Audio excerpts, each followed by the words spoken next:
Para a presidenta da Deputación, os organizadores das xornadas de homenaxe a Millán Astray fixeron unha solicitude baseada no engano pedindo unha colaboración para a impresión de 200 cartéis falseando a verdadeira natureza do acto e que, segundo esa solicitude que fixeron a Deputación, a xornada sería un encontro de veteranos militares. Así as cousas, Carmela Silva quixo asumir en primeira persoa o fallo no protocolo que levou o ente provincial a colaborar coa Hermandad de Antigos Caballeros Legionarios. Quero asumir, eu como presidenta en primeira persoa, eu nunca me escondo, que asumimos o fallo no protocolo, que non filtraron o cartel, que se debería ter feito, filtrar un cartel así, se enviou directamente á imprenta e estamos a revisar xa eses protocolos para que esta situación ou outras non volvan a ocorrer. A presidenta provincial lembrou ademais que as únicas persoas que merecen homenaxe son as víctimas e represaliados da ditadura, pero nunca os dirixentes fascistas nin os seus herdeiros.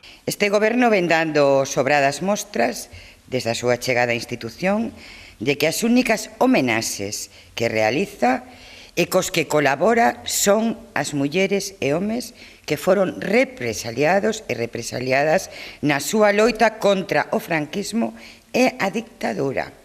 Son as únicas persoas que defendemos e coas que colaboramos. Carmela Silva demandou aos organizadores deste acto que retiren de inmediato os cartéis que foron obtidos mediante engano, dixo. Apuntou que se non o fan, o seu equipo non descarta calquera tipo de acción para preservar o nome do organismo.